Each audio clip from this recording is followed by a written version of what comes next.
KAL NATNA LAKA INVENNA chungchang toy te an ta langa la KAL hi kan tak sapeng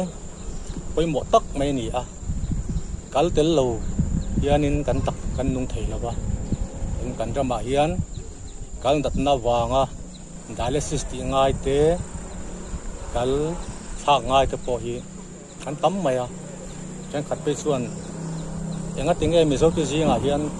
KAL natna ni kan tam em le nge chan ni niang le ti zon te ka dong fo a tin a chan tam tak om thei a KAL natna om chan tam tak jinga om thei jinga thi sen sang natna en kol that lo te zun thum natna en kol that lo te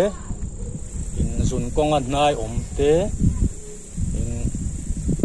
kala lung te om te tin dam doi then khat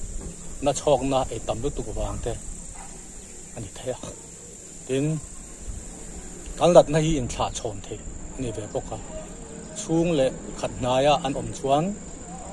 KAL natna ni theina akan nga bi ani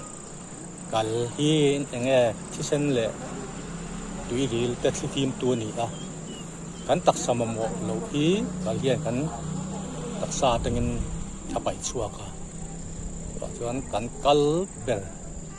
ber in ha thol chuanin nge ti vak thei kan nei lawani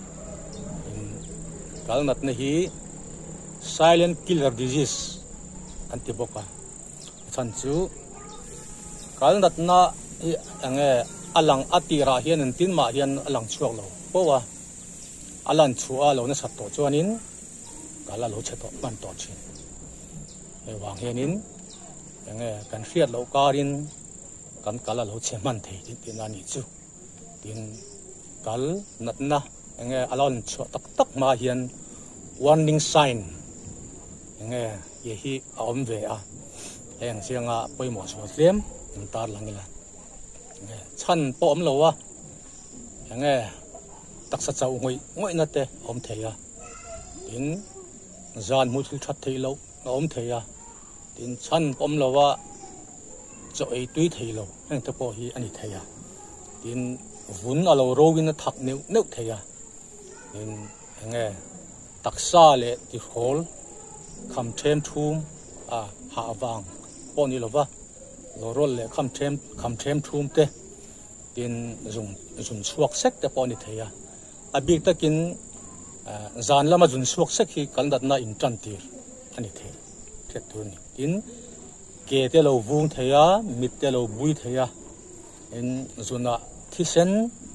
atel theia in zun rong te po asenin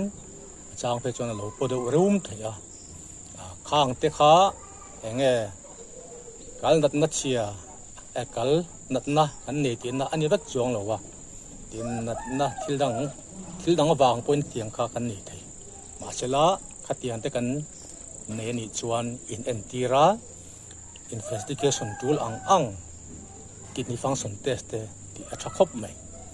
tin ai invenna poimo chu om chana je te po ani vele a ama sebera chuan thisen sang natna enkol that in zun thum natna enkol that thisen sang le zun thum natna kan ei wangin KAL natna kan ei don tina chuni chung lo ma sela blood sugar control lo le blood pressure control lo hi nge KAL chiat na thlen tu pakhat ani ti hi thila heng hi mezoji nga po hianin thisen sang enkol lo le KAL natna enkol lo wanga KAL cheta dialysis ti ngai in KAL thak ngai da po hi mezoji nga hingan tam viau ti thila pe mo khop mai mi than khat chuanin a bp sanga chu de za chunia Engtin ma kom lo dam doi po ka i lo an tia heng hi la om em nakina angong alo lan chua chuanin KAL chiat na te ani maya tin heng ba ka poimo em mai kan trama thil sen tu phat pok chu stroke le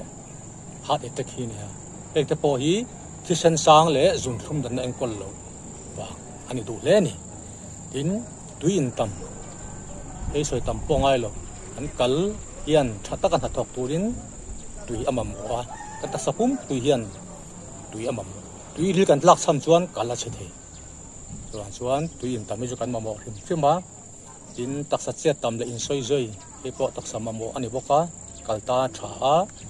tin thil al ji in sum kan mamo a tin sa thau mom ei boksa angte in sum kan mamo a tin thil thum siam chok a natural thum ni lo chini tel chi rosgolla cold drinks thing pui thum chen hianin yate po hi nge kan in sum nga ya hang te kha nge thil ti har po ani lawa asela nge kal natna laka inven na poi motak chu ele in le nun phung thak dang lam ani te thai theyanga khang thil tlem te kha kan som pe chuan kan ramah hian nge kal natna tlem sot anga